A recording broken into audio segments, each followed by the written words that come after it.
This was a bad baseball season, but I gotta tell you, walking out of PNC Park last night, I still feel it. All these years later, I really hate when baseball season ends. Good morning to you. Good Thursday morning. I'm Dejan Kovacevic of DK Pittsburgh Sports. This is Daily Shot of Pirates. It comes your way bright and early every weekday. If you're into football and or hockey, I also offer daily shots of Steelers and Penguins where you found this.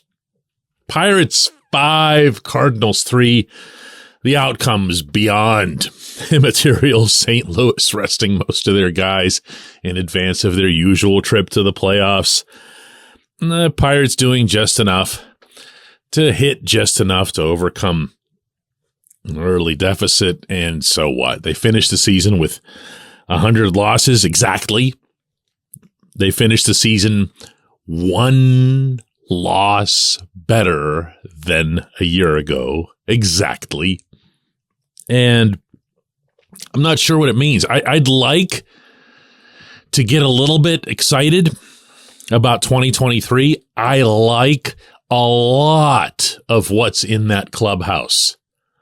I like the vibe, the feel in there as it comes to the relationship between the players who know they're going to still be there, not the overall general vibe, which is impossible to like because, you know, you have all these desperation moves and waiver claim guys who know they're gone.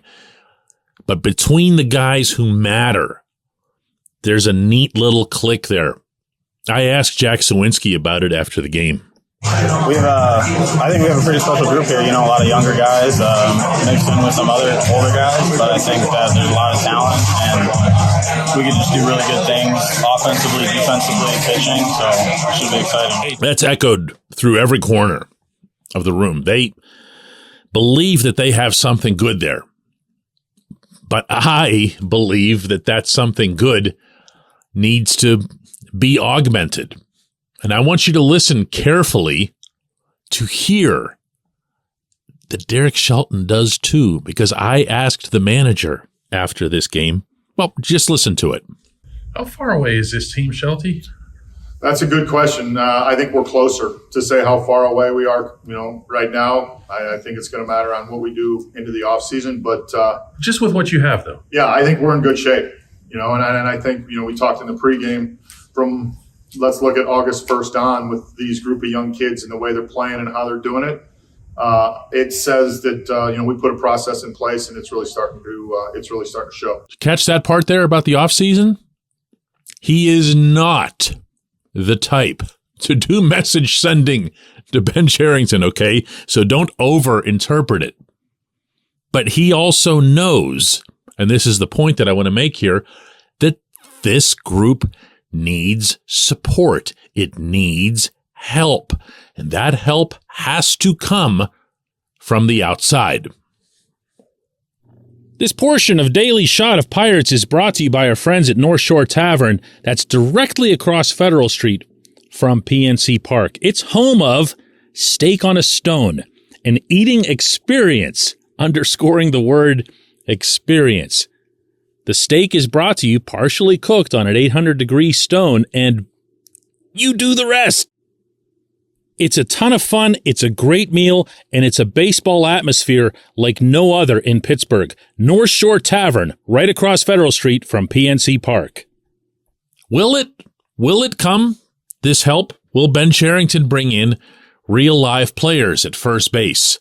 Will he bring back Roberto Perez or otherwise supplement the catcher position until Andy Rodriguez and or Henry Davis is ready to take it over?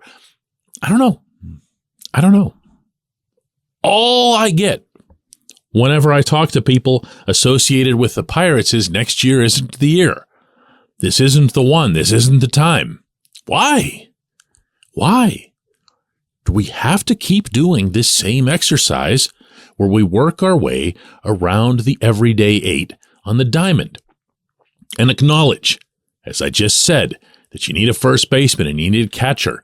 But you have Rodolfo Castro at second base. I believe he's earned that job. Not set in stone, but certainly enough to be out there on a regular basis. O'Neal Cruz is your shortstop. Brian Hayes is your third baseman. Sawinski is either your left or right fielder, and the center fielder, Brian Reynolds, isn't going anywhere. He's just not.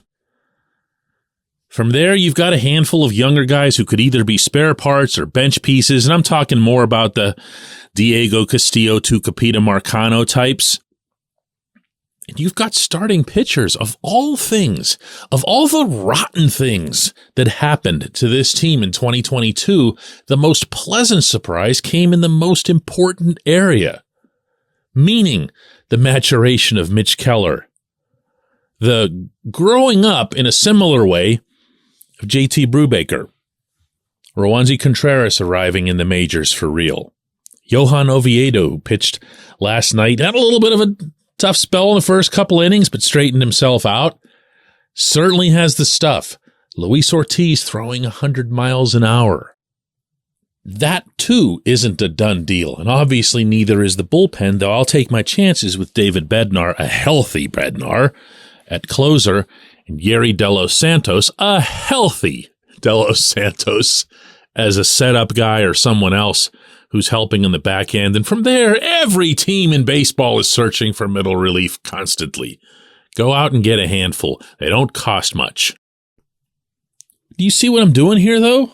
Again, I'm not pronouncing the Pirates as some sort of contender or whatever, but everybody's life and all of these younger players' development becomes that much better if you take just these handful of openings that I listed and really address them. Don't Josh Van Meter them. Really address them. Go get a first baseman, like a real one.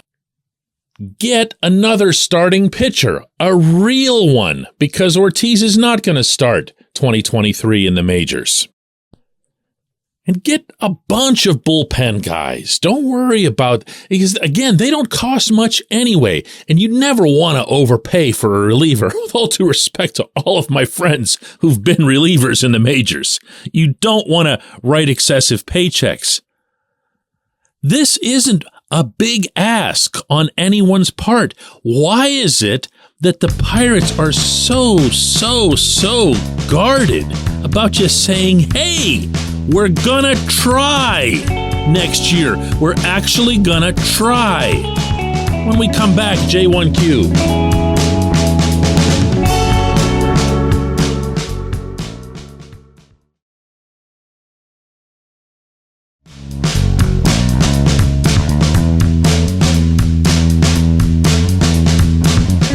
Today's J1Q comes from Joe Luchuk, a long time reader of my articles in various spaces, including now in DK Pittsburgh Sports. It's always good to hear from Joe. He asks, I don't understand. I just don't understand how you can be in a competitive situation and not care about winning. Joe, I'm completely with you. I really am. To me, it's the scariest single thing about all of this. I talk a lot on this program about the challenge of flipping the switch, how it's gotta be impossible. It's gotta be to go through 3 years of the major league game that's playing in front of you doesn't matter to it's the beginning and the end of the world. I don't think they'll ever do that. I don't think that they can do that. I think that the reason that Cherington found Shelton was he found someone who was of a like mind in this regard. I think you're going to see them look at this whole process as an endless churn, meaning the game that's being played right in front of you is never going to matter more than the caliber of that churn. And allow me, please, to explain what I mean by that, because it's probably not going to make sense to a lot of people. These guys take pride. As I'd mentioned on yesterday's show, and only in a glancing way, they really get hypersensitive whenever anyone criticizes any component to their development or to their organization building or to their level of discipline, particularly within the minor league structure. This is what they see in a way as the end game, as the ultimate, to be viewed by people around baseball as the Rays, or as, I guess you could say, the Cardinals, although not as many people talk about them like that the way you'd expect.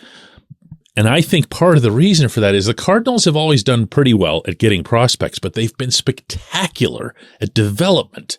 They can take a run-of-the-mill prospect and make a really nice big league player out of them. That's something I would prefer. If I'm picking between one or the two, I will always take development. Because you'll notice a lot of these players, once they leave St. Louis, aren't the same. And it's kind of the opposite here in Pittsburgh, isn't it? This is what they think about. This is what they talk about. And that's not something that you say, hey, you know what, everybody? It's year 4 or year 5. And all of our, not all, but our main focus is on Pittsburgh and on winning games. And we are going to do whatever it is that we have to do to win games, shy of, complete idiocy like trading 3 elite prospects to Tampa Bay for an over-the-hill Chris Archer. We're not going to do that. But we're committing to this. This is what we're all about. We're about winning every game, every night. I got to tell you, Joe, that's not going to happen with this group. What you might see is that this group eventually succeeds in putting together enough big league caliber talent and enough talent in the pipeline that someone else theoretically could come in and take more of, let's say, a San Francisco Giants approach and say, hey, this is it. We're going for it. And the Giants every once in a while will win it all, and no one's very surprised because the Giants are good at that. They're really good at finishing the job whenever they're in that territory. These guys aren't going to do that. They're just not. They might get, I don't want to say lucky, because building up talent isn't a luck thing. But they might strike some gold the way Neil Huntington and his group did in 2015 in particular with that 98-win team. But you're not going to see it result in, okay, now let's take the next step. The owner sure doesn't have that sentiment. I don't think the GM does, and I don't think that the manager does. I think what you're seeing from them is what you're going to get. There isn't a switch that's going to be flipped. I appreciate the question, Joe.